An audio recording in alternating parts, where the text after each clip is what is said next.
Good morning, good morning, good morning, good morning. I say good morning because this is for the Vanguardians out there. It's in the early morning hours, and I'm about to go have me some good breakfast, and I'm about to go out here and do some dog training. Some of you probably say, dang, I missed it. I want to get a chance to chat with this guy. But what I'm going to do is talk about bite work because I had a question that was asked to me. A guy said, hey, I wasn't able to talk to you because, you know, the system went down when you were going live the other day. So he asked me how to get his dog to bite.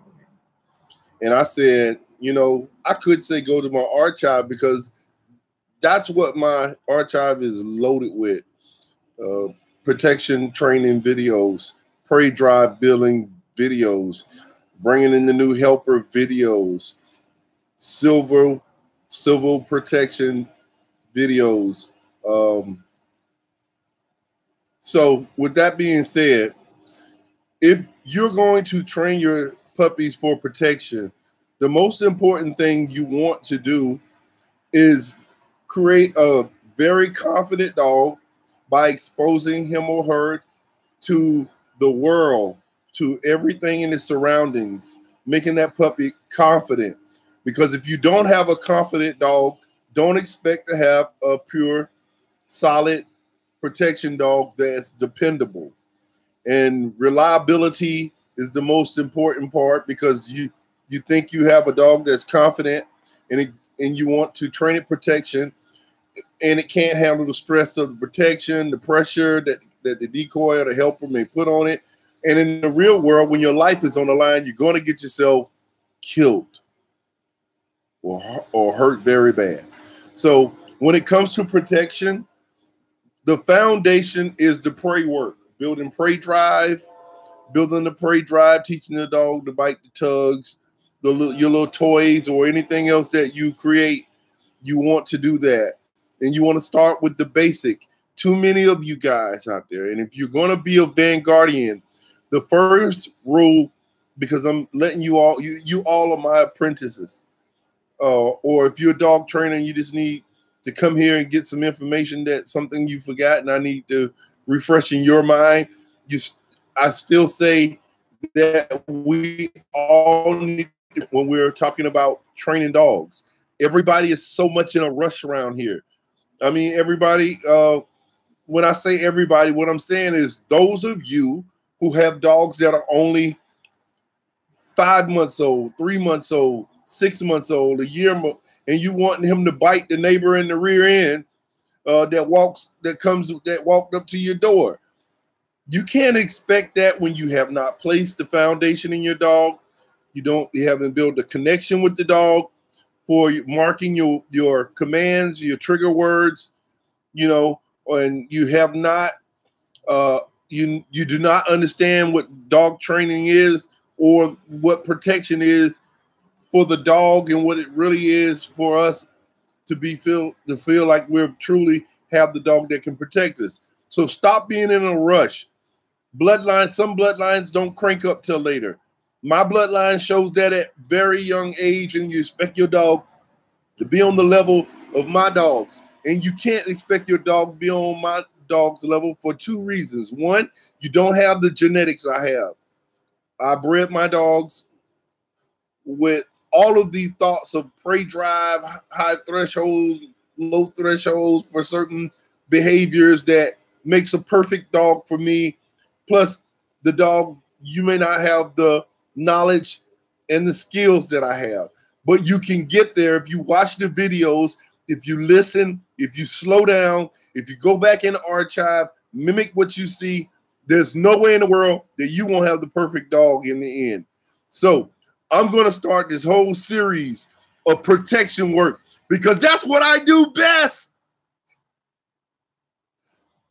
I think.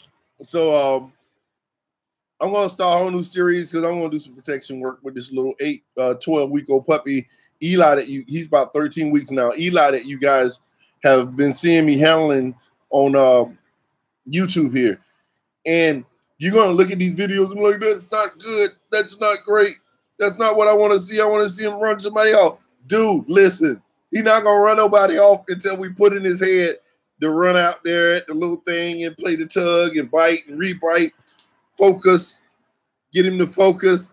After we get him wild, we're going to bring him down. We're going to build him up. We're going to bring him down. Then we're going to build him back up. And what we're going to do is get him to focus. We're going to build his drive. And we're going to build his grips. You saw that? I like how I did it. Build his grips. That was real hood.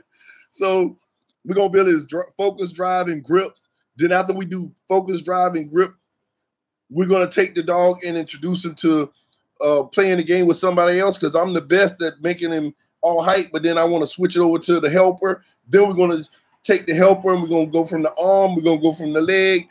Then we're going to play with a little bit of a civil side of the dogs by doing a little bit of agitation from a distance, like you've seen with my son Nicholas. He's the best at this. I swear he is. He's a menace. He's aggravating. That's what he is. He's aggravating. That's why the dogs bark at him. He's aggravating to me. He's a gnat. Go on about your business. So the dogs don't like that. And so after we do that from a distance, that's like defense almost, but you're not really putting pressure on the dog. You're not getting close.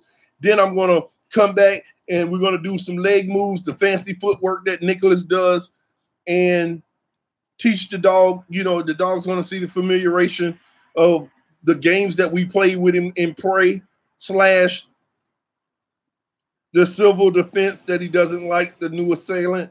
And it's going to create this light bulb effect, and the dog is going to bite. Just like that bust, like a light bulb bust. Wait a minute.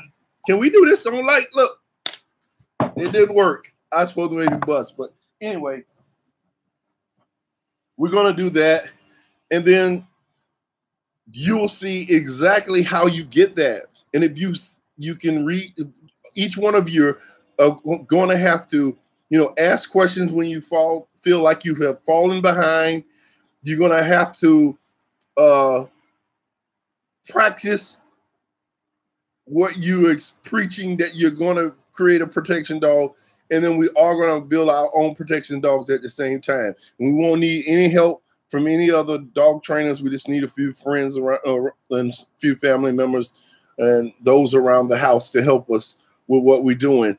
And then when the dog get older, we're going to take it to another level, which is intermediate and advanced, because there's stages of protection: basic, intermediate, advanced, and that's what I was talking about. So y'all stay tuned. I got a new video that I'm dropping on the air right now, and I'm going to get me some breakfast. Famous Amos. I love grits with cheese.